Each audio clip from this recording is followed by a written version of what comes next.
അല്ല, ഞങ്ങളുടെ സംഘടനാ പ്രവർത്തനങ്ങളെല്ലാം വളരെ വ്യക്തതയോടുകൂടി പൂർത്തീകരിച്ചിട്ടുണ്ട്. സംഘടനാ പ്രവർത്തനം നല്ല നിലയിൽ പൂർത്തീകരിച്ചിട്ടുണ്ട്.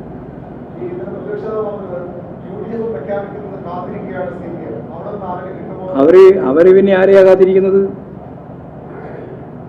അല്ല, ഞാൻ പറയുന്നത് UDF ആരെ കാത്തിരിക്കുകയാണ്? പിന്നെ ഞങ്ങൾ ഇലക്ഷൻ പ്രഖ്യാപനം കാത്തിരിക്കുകയാണ്. അതിലെന്തൊക്കെ വലിയ സംശയം? എവിടെ നിന്ന് ആരെ കിട്ടുന്നതാണ്? UDF എന്നോ കോൺഗ്രസ് എന്നോ? അപ്പോൾ അവർക്ക് ആശങ്ക കിട്ടുന്നല്ലേ ഇതിൻ്റെ അർത്ഥം? ഇതിൻ്റെ പച്ച മലയാളമല്ലേ? ഇങ്ങനൊരു ചോദ്യം ചോദിച്ചതിൻ്റെ അർത്ഥം ഞങ്ങളിൽ എന്തോ വലിയ ഭിന്നിപ്പുണ്ടാകാൻ പോകുന്നുണ്ട്. ആ ഭിന്നിപ്പിനെ മുതലെടുക്കാൻ CPIയും ഇടതുപക്ഷ ജനാധിപത്യത്തിനുള്ളിൽ കാത്തിരിക്കുകയാണ് എന്നല്ലേ പറഞ്ഞതിൻ്റെ മലയാളം? ഞങ്ങളങ്ങനെ ആരെയും കാത്തിരിക്കേണ്ട കാര്യമില്ല.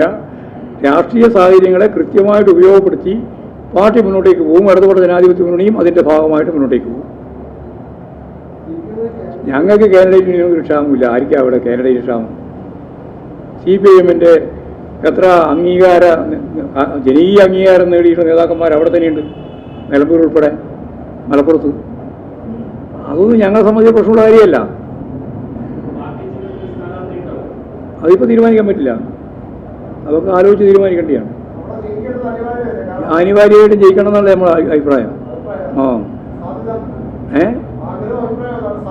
അതാണ് ജയിക്കും. നിലമ്പൂര് അടുത്ത തെരഞ്ഞെടുപ്പില് തെരഞ്ഞെടുപ്പ് നിലനിർത്തും. ഞങ്ങളുടെ സീറ്റ് സ്വതന്ത്ര സീറ്റാണല്ലോ, അത് ഞങ്ങൾ നിലനിർത്തുന്നത്.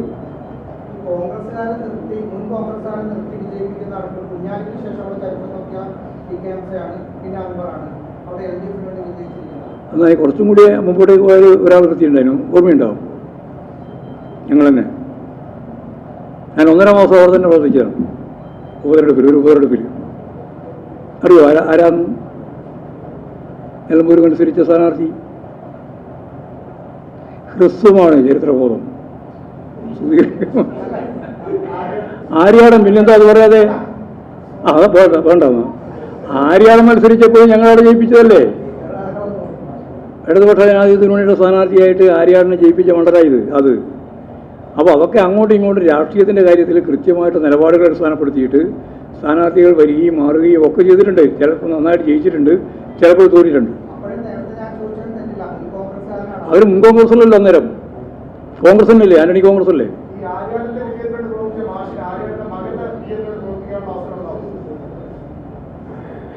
വയനാട് പറയുന്ന പോലെ കുന്നാംകുളം എന്നാണ് അതിൻ്റെ പേര്. നമ്മൾ കൃത്യമായിട്ട് ഇടതുപക്ഷ ജനാധിപത്യ മുന്നണി അവിടെ നല്ല രീതിയിലുള്ള തിരഞ്ഞെടുപ്പ് ഒരുക്കങ്ങൾ പൂർത്തിയാക്കിയിട്ടുണ്ട്. തിരഞ്ഞെടുപ്പ് പ്രവർത്തനത്തിലേക്ക് വരികയാണ്. സ്വാഭാവികമായിട്ടും സ്ഥാനാർത്ഥികളെ ഞങ്ങൾ തീരുമാനിക്കും.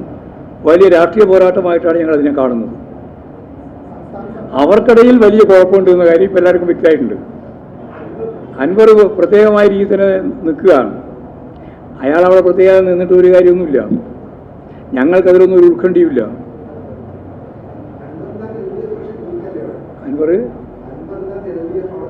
അൻവർ ഇല്ലാതെ UDF ആണ്. അയാളിപ്പോൾ UDF അല്ലേ, പിന്നെ ഞങ്ങൾ എന്തിനാ നമ്മളെ കൂടി പിടിക്കുന്നു? അൻവർ ഇല്ലാതെ UDF ആണല്ലോ ഉണ്ടാകാൻ പോകുന്നത്. അയാളെ തൃണമൂൽ കോൺഗ്രസിൻ്റെ സമ്മേളനം, അഖിലേന്ത്യാ സമ്മേളനം വിളിച്ചു ചേർക്കുന്നു എന്ന് അദ്ദേഹമല്ലേ അവിടെ വിശദീകരിച്ച് നിലമ്പൂർ. അതല്ല അവരുടെയിലുള്ള പ്രശ്നമാണ്. അതായത് അൻവറിന് പറ്റുന്ന സ്ഥാനാർത്ഥി ആരാവണം എന്നും UDFൻ്റെ സ്ഥാനാർത്ഥി ആരാവണം എന്നുള്ള തർക്കത്തിൽ അവർ തമ്മിലുള്ള തർക്കമാണ്. മാത്രമല്ല അവർക്കിടയിൽ തന്നെ സ്ഥാനാർത്ഥി നിർണ്ണയം സംബന്ധിച്ച് വലിയ തർക്കം തുടങ്ങിയിട്ടുണ്ട്. ഞങ്ങളെ സംബന്ധിച്ച് ഒരു പ്രശ്നമില്ല.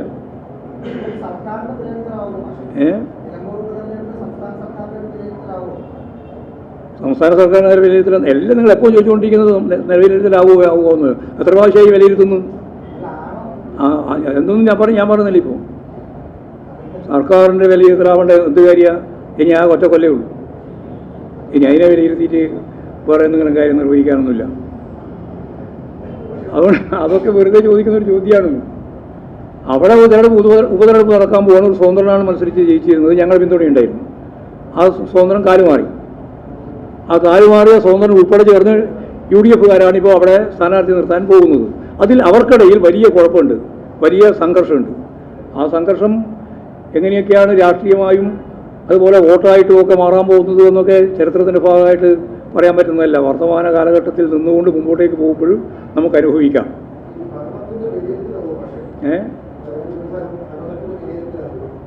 വിലയിരുത്തൽ അതേ നേരത്തെ ചോദിച്ചത് എന്ത് അല്ലെങ്കിൽ തന്നെ വിലയിരുത്തിയിട്ടുണ്ടല്ലോ ഈ ഗവൺമെൻറ്റിനെ സംബന്ധിച്ച്. 3ാം ടേമിലേക്ക് പോവല്ലേ, പിന്നെ എന്തിനാ ഇതിനെപ്പറ്റി വിലയിരുത്തി നടക്കുന്നത്? കേരളം മുഴുവൻ വിലയിരുത്തി കഴിഞ്ഞു. ഇന്നത്തെ ഈ കേരള രാഷ്ട്രീയ പശ്ചാത്തലത്തിൽ 2ാം ടേം കഴിഞ്ഞ് 3ാം ടേമിലേക്കാണ് ഇടതുപക്ഷ ജനാധിപത്യ മുന്നണി ഗവൺമെൻറ്റിൻ്റെ യാത്ര. അതിന് അവിടെ മാത്രം നോക്കിയിട്ടൊന്നും വിലയിരുത്തേണ്ട കാര്യമില്ല.